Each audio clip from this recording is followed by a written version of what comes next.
Cuando entramos en contacto con los escritos de San Juan de la Cruz, con su vida, luego nos pasa que vemos su doctrina en todos los sitios. Vida de santo que nos cuentan, o libro de espiritualidad que leemos, nos parece que de fondo está la doctrina sanjuanista. Piensen en un Juan Pablo II, en sus grandes temas, Santa Teresa, la Madre Teresa de Calcuta, el Padre Pío, en fin. Y esto quizás lo podemos responder o resolver. Por eso que dice Edith Stein en La ciencia de la cruz, que ella llama la ciencia de los santos. Dice, cuando hablamos aquí de ciencia de la cruz, no tomamos el nombre de ciencia en un sentido corriente. No se trata de una pura teoría, es decir, de una colección de sentencias verdaderas, ni de un edificio construido con pensamientos normales. Dice así, se trata de una verdad bien conocida, la teología de la cruz, pero una verdad real y operante.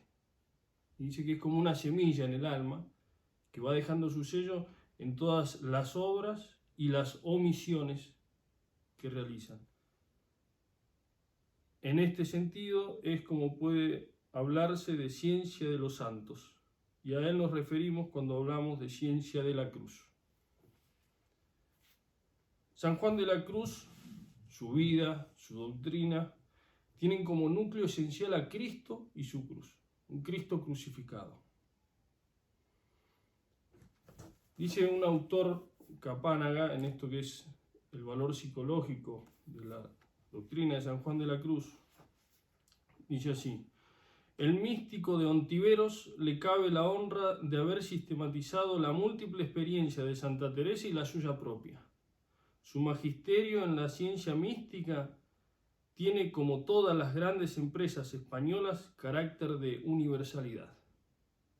Y después sigue, todo el espiritualismo posterior ha vivido de sus enseñanzas, cuya residumbre es la mejor garantía, y en fin.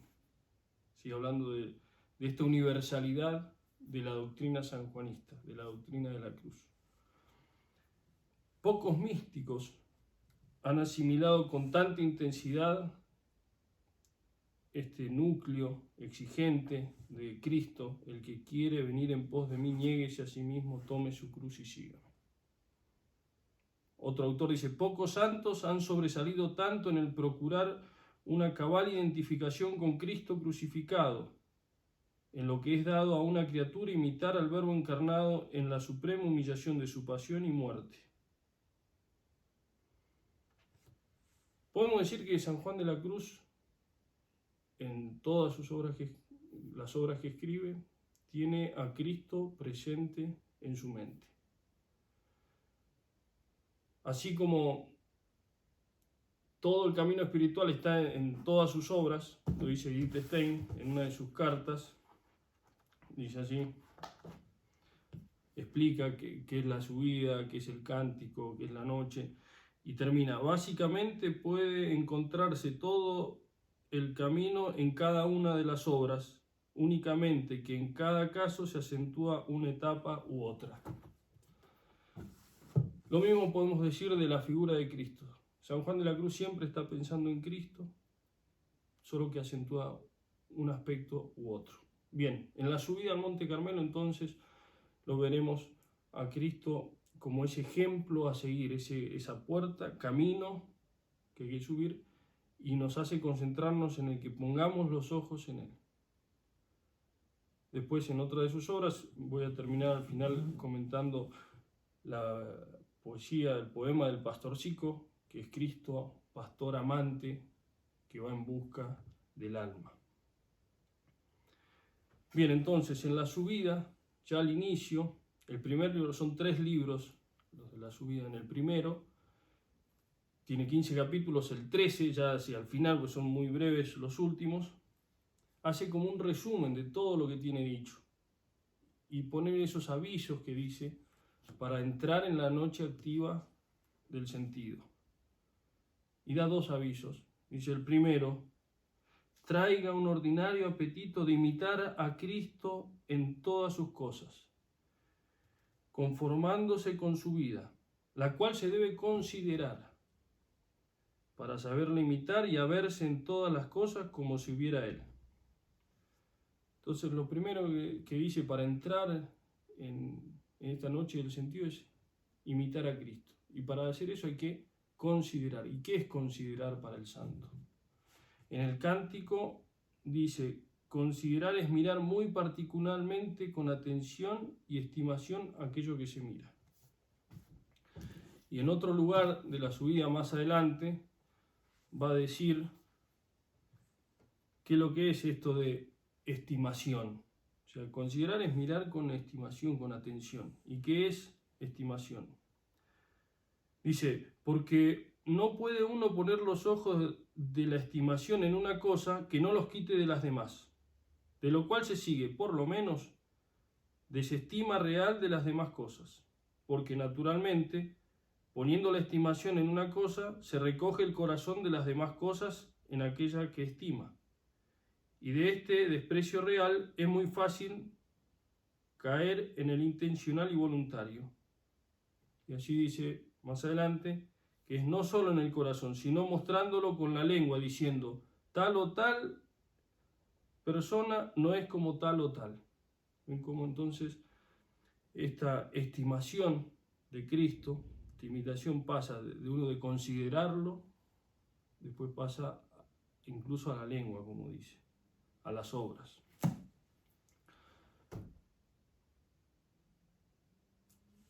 El primer consejo entonces, meditar, lo que decimos nosotros meditar, que es considerar con estimación la vida de Cristo.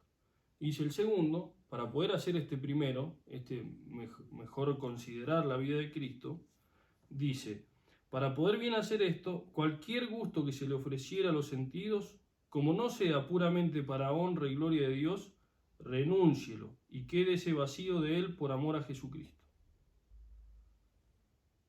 Entonces, considerar la vida de Cristo.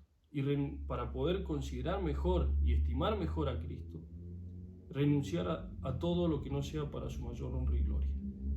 Ahí viene el famoso pongo ejemplo, y después pone esos 9, procure siempre inclinarse, ¿no?, a lo más dificultoso, desabrido, a lo menos, a lo más bajo y despreciable. ¿Y cómo terminan esos 9?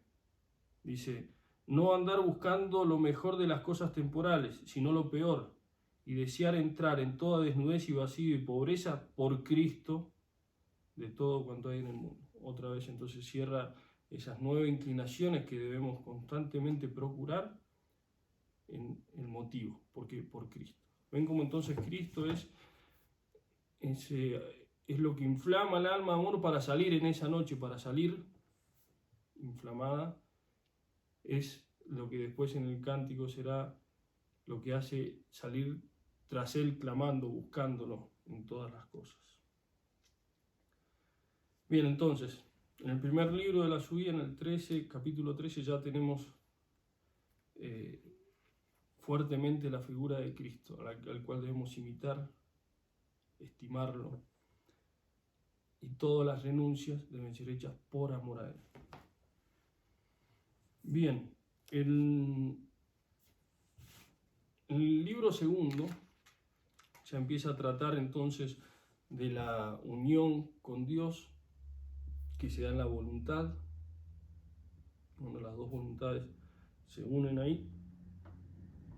Y habla en el capítulo 6 de cómo nos tenemos que vaciar con las virtudes, la práctica de las virtudes teologales, fe, esperanza y caridad. En el 7, entonces, inicia diciendo: bueno, para que no se maraville el espiritual de este vaciamiento que tiene que procurar, voy a hacer notar esto que enseña nuestro Señor en San Mateo, y lo cita en latín y lo traduce. Dice: cuán angosta es la puerta y estrecho el camino que guía la vida, y pocos son los que la hallan. Y en la traducción que hace, remarca ese cuán. Dice: porque es como si dijera, de verdad es mucho angosta más que pensáis. Y entonces comienza a decir cómo este camino, al ser angosto y al ir hacia arriba, uno tiene que desembarazarse de todo, tiene que ir negándose en todo. Dice que hay pocos son los que saben y los que quieren entrar en esta suma desnudez y vacío de espíritu.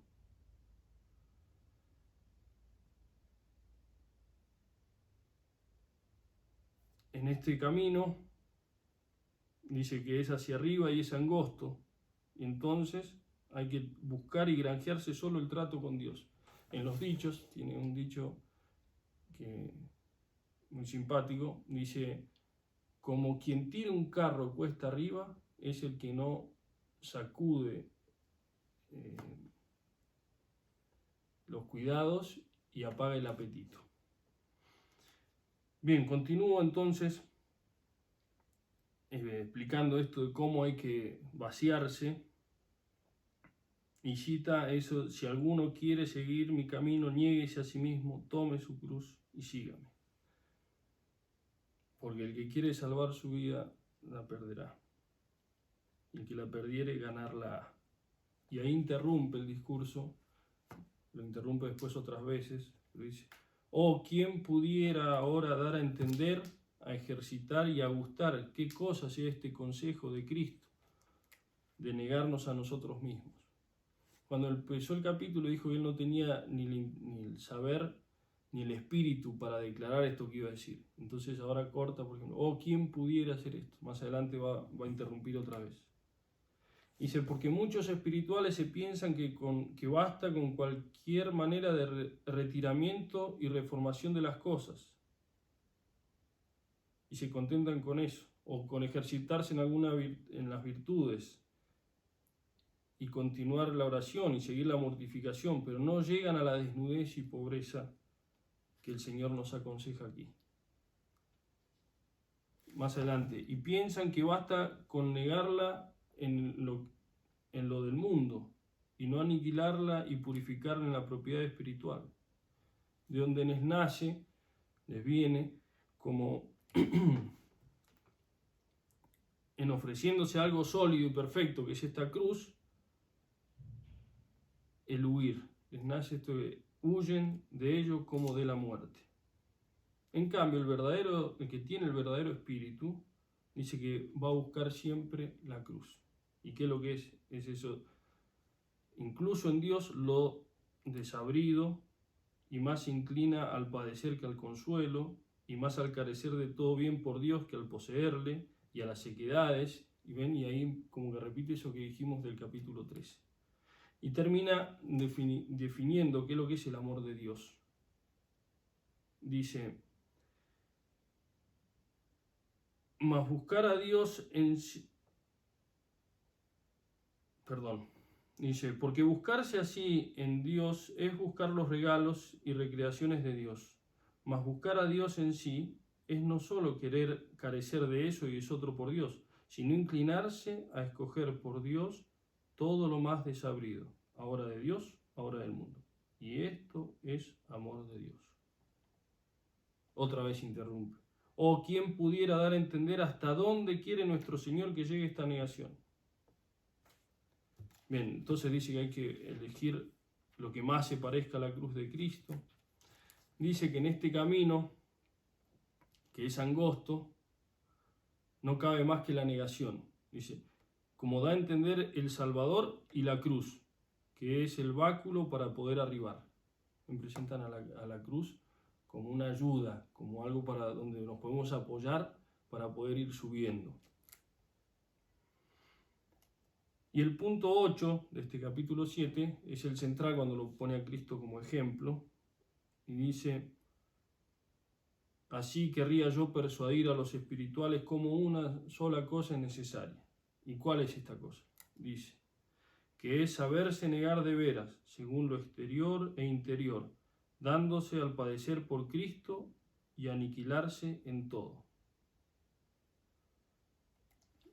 y continúa explicando cómo ejercitándose en esto, todo lo demás está hecho.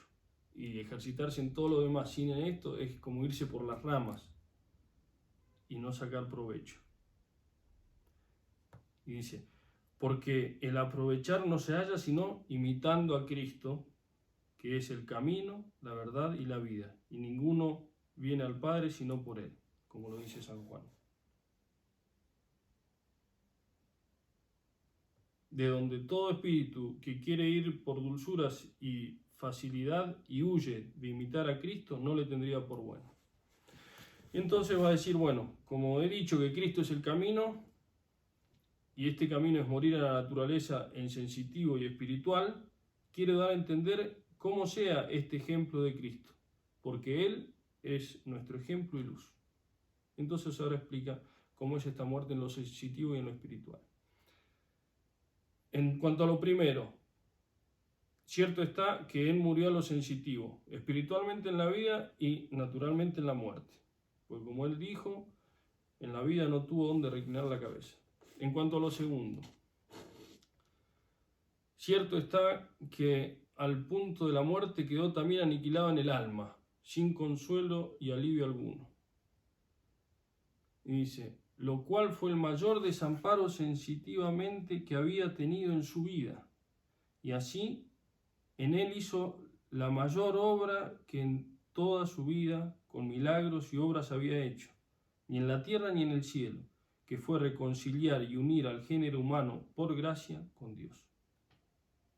Y esto fue, como digo, al tiempo y punto que este Señor estuvo más aniquilado en todo. Conviene saber, acerca de la reputación de los hombres, porque le veían morir y se burlaban, acerca de la naturaleza, pues en ella se aniquilaba muriendo, y acerca del amparo y consuelo espiritual. Por eso dijo, Dios mío, ¿por qué me has abandonado? Entonces este es el misterio, sigue explicándolo, de la puerta y del camino, que es Cristo. Y quiere que el espiritual comprenda, y cuando viniera a quedar resuelto en nada, que será la suma humildad, quedará hecha la unión espiritual entre el alma y Dios, que es el mayor y más alto estado que en esta vida se puede llegar. Bien, no me quiero alargar más, sigo diciendo, pero pasa que es muy poco conocido Cristo de los que se tienen por amigos suyos. ¿Por qué? Porque no buscan estas negaciones, estas siempre procura inclinarse a la cruz. Bien.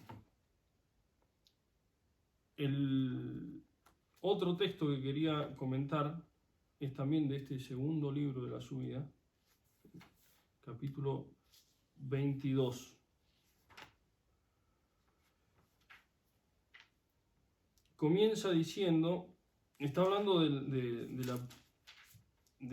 comportamiento que tiene que tener el alma con respecto a las visiones o a todo lo que le quieren preguntar a Dios por vía sobrenatural. Y dice, nos sale de las manos una duda que no nos deja correr a prisa como querríamos. Y se puede hacer preguntas a Dios como hacían en el Antiguo Testamento.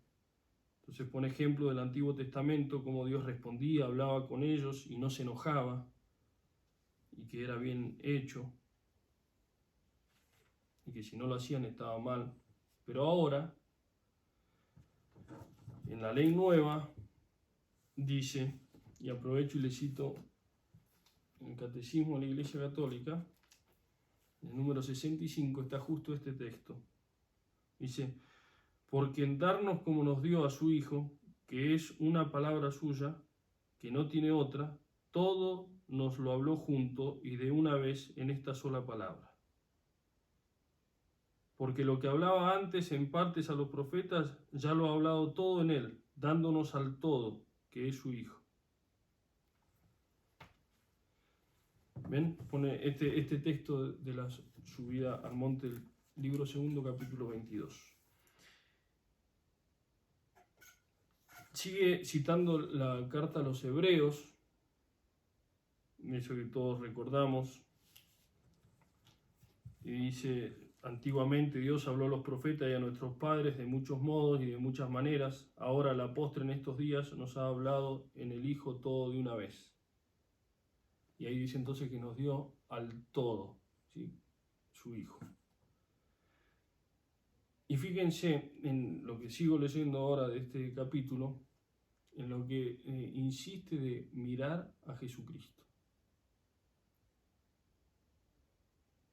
Por lo cual, el que ahora quisiese preguntar a Dios o querer alguna visión o revelación, no solo haría necedad, sino que haría agravio a Dios, no poniendo los ojos totalmente en Cristo. Más adelante. Porque le podría responder Dios de esta manera diciendo, y se inventa como un monólogo que hace Dios, a alguien que le pida alguna revelación nueva, o que le indique algo.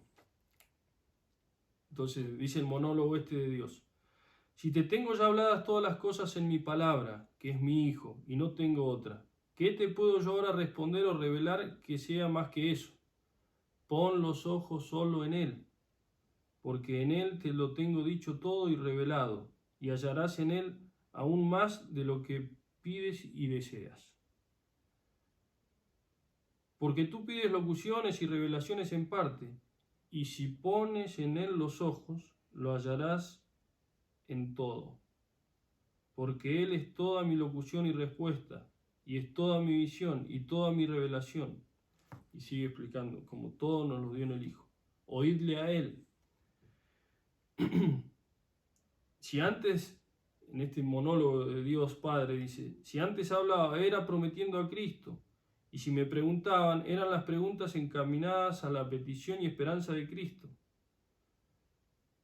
Mas ahora, el que me preguntase de aquella manera y quisiese que yo le hablase o algo le revelase, era en alguna manera pedirme otra vez a Cristo y pedirme más fe y ser falto en ella, que ya está dada en Cristo. Y entonces dice que le haríamos incluso agravio a Cristo.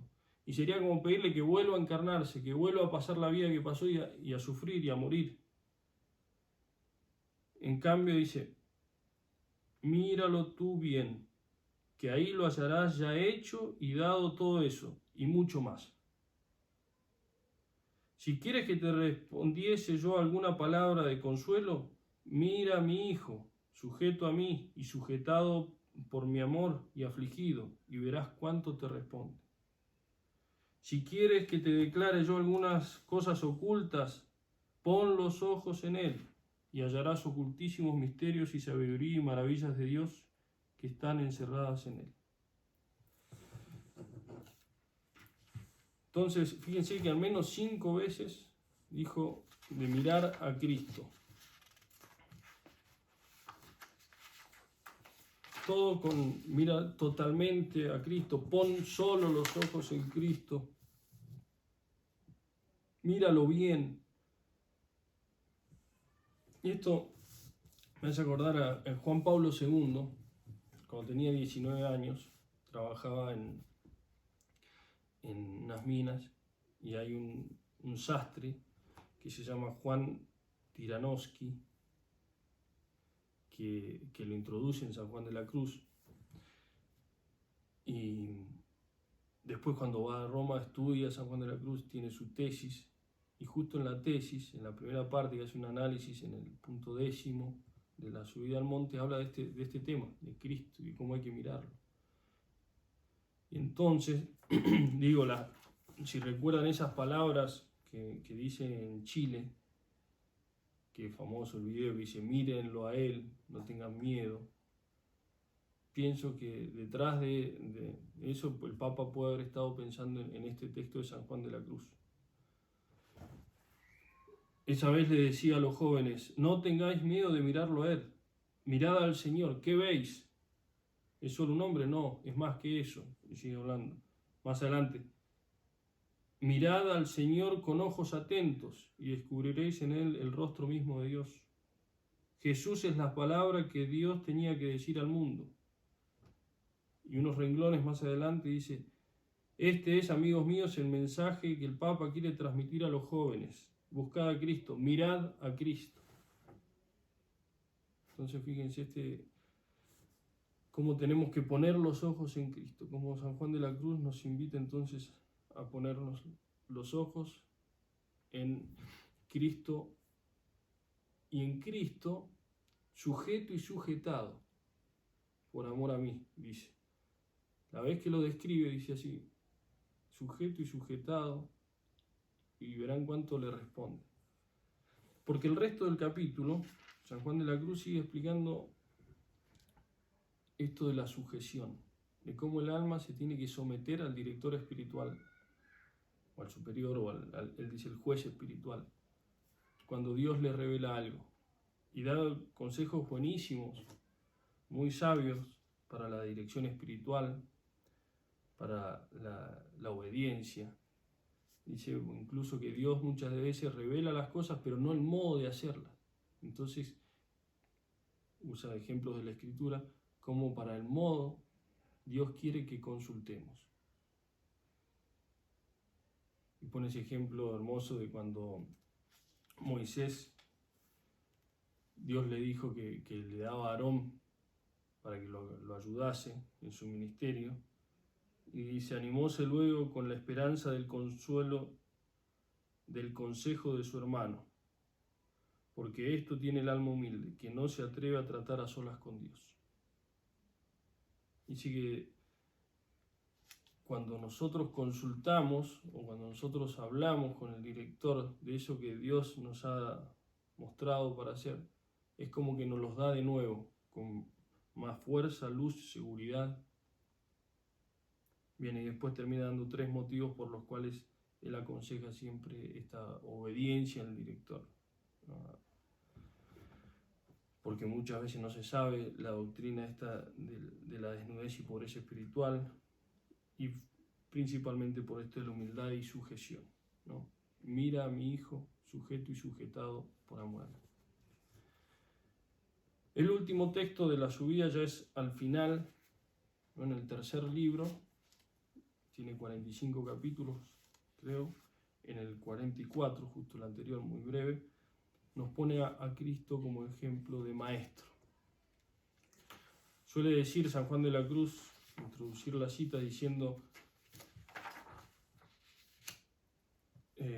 nuestro maestro dice por San Lucas, por Mateo, nuestro maestro dice, bien, aquí lo pone como maestro y nada más y nada menos que de oración.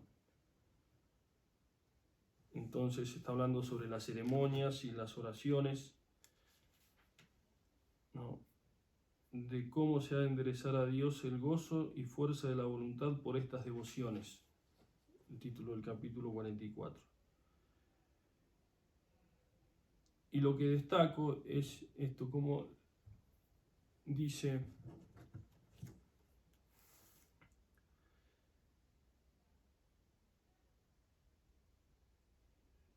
acá. Les diría todo lo que hace al caso para que nos oyese el Padre Eterno, como el que también conocía su condición, y solo les enseñó aquellas 7 peticiones del Pater Noster, como el que también conocía su condición. Entonces Cristo es maestro de oración, conoce la condición, es decir, el natural, eso es la condición, el carácter, cómo es Dios, que también conoce su condición. Enseñó y les enseña esta petición, las 7 peticiones del Pater Noster. Y así en este capítulo va remarcando eso, como nos enseñó Cristo.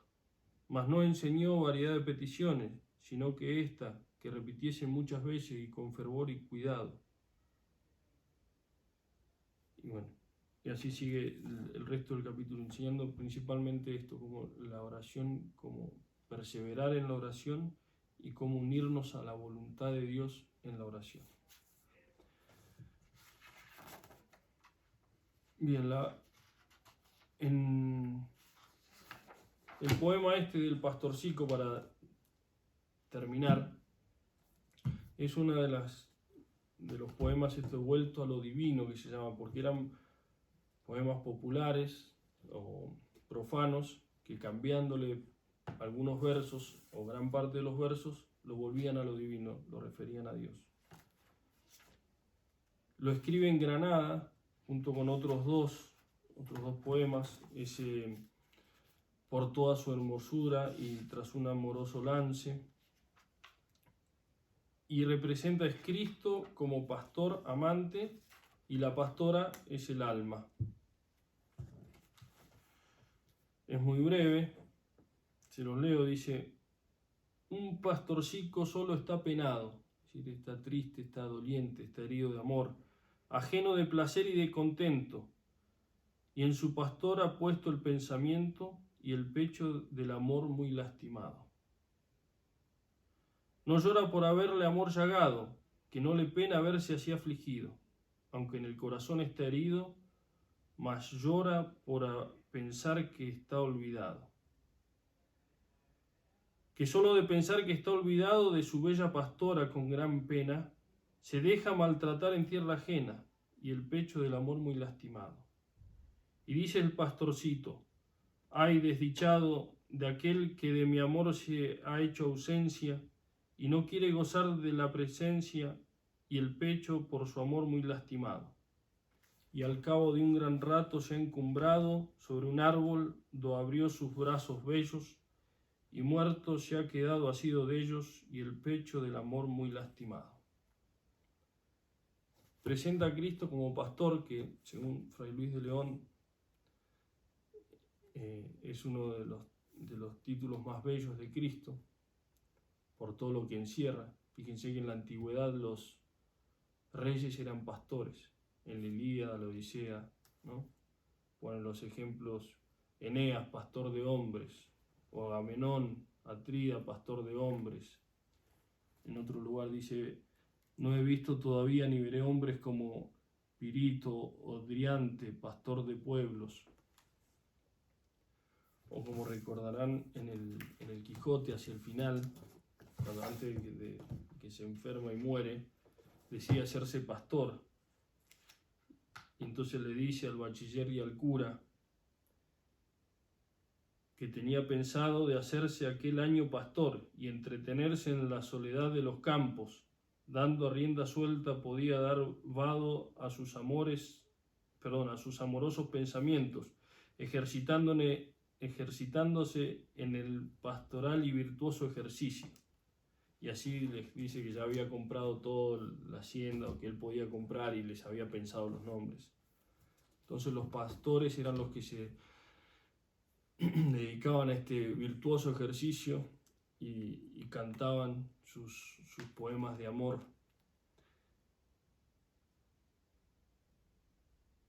Cristo dice: yo soy el buen pastor. La carta a los Hebreos dice: el gran pastor de las ovejas, Cristo. En el Antiguo Testamento Dios es el pastor de Israel que lo cuida, lo protege. Bien, aquí entonces Cristo es este pastor enamorado.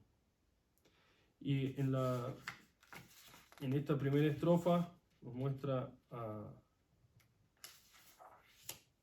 la condición en que está este pastor amante, que está solitario, que está herido de amor y que solo el pensamiento lo tiene ocupado en la pastora, en el alma. Entonces un pastorcico solo está penado, ajeno de placer y de contento, y en su pastor ha puesto el pensamiento y el pecho del amor muy lastimado. En la segunda estrofa dice eso, que no llora porque tiene el corazón herido, no le duele verse así afligido. Recuerden eso del cántico que dice: el enamorado cuanto más herido está más pagado. Sino que lo que lo pena, lo que lo hace dolerse, es el olvido de la pastora, el olvido del alma.